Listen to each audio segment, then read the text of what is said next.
सत श्रीकाल दोस्तों, welcome to my channel Gurdaspur motor. और आज हमने गाड़ी खोली है स्कॉर्पियो एन न्यू मॉडल। क्या होता है जब हमारी गाड़ी चलती है तो उसकी ब्रेक में कई बार साउंड आ जाती है। ये देखें, ये साउंड आ रही है इसमें। तो देखते हैं आज इसके साउंड आने का कारण क्या होता है। ये सारा आज हम चेक करेंगे। इसके सस्पेंशन के बारे में भी बात करते हैं।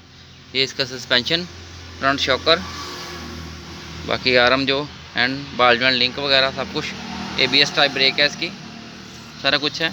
तो चलिए हम ये देखते हैं इसकी साउंड आने का कारण क्या है। तो ये देखें, ये इसकी डिस्क पैड है। इसी को खोलेंगे, बाहर निकालते हैं।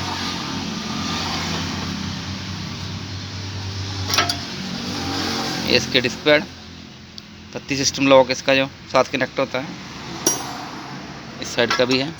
ये देखें, ये है इसके साउंड आने का कारण।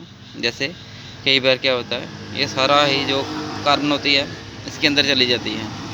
इसके अंदर जाने के साथ ही ये इसको लॉक कर देती है, और जो ब्रेक शू घिसते हैं वो फिर यहाँ पर डिस्क के ऊपर इसके अंदर इकट्ठा होना शुरू हो जाते हैं और गाड़ी में साउंड आना शुरू हो जाती है।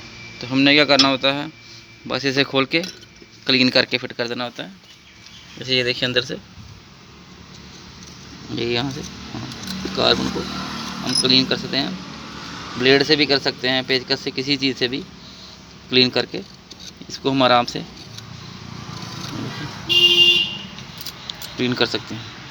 तो इसको क्लीन करने के बाद हम डिस्क पैड को फिट कर देंगे। हमारी की साउंड की समस्या जो है वो ठीक हो जाएगी। अभी हमको फिट करके भी दिखाते हैं हम आपको। जैसे कि जब हम ब्रेक शू फिट करते हैं तो हमको ये पत्ती और ये वाली पत्तियों का ध्यान रखना होता है। कई बार के हिल के ये आगे चली जाती हैं, उसके आगे जाने से भी ब्रेक में साउंड आनी शुरू हो जाती है। तो इसका भी हमने ज़रूर ध्यान रखना होता है। उसके बाद जब डिस्क पैड फिट कर दो तो ये वाले जो लोग हैं इसको भी ऐसे लगा देना होता है। ये देखें, अभी आप हम घुमाएंगे, बिल्कुल शांत, कोई साउंड नहीं आ रहा ब्रेक का। तो इसको हमने ऐसे क्लीन करके फिर फिट कर देंगे। डबल पिस्टन, आजकल तो सभी गाड़ियों में डबल पिस्टन नहीं आता है, जो बड़ी वाली गाड़ियाँ हैं। तो ऐसा इसका ब्रेक का सिस्टम है। दोनों साइड पीछे भी इसके डिस्क पैड हैं। तो ये हमारा छोटा सा वीडियो ब्रेक के बारे में, स्कॉर्पियो जो न्यू मॉडल है। तो आपको ये हमारा वीडियो अच्छा लगता है तो हमारे चैनल को लाइक करें, सब्सक्राइब करें। धन्यवाद दोस्तों।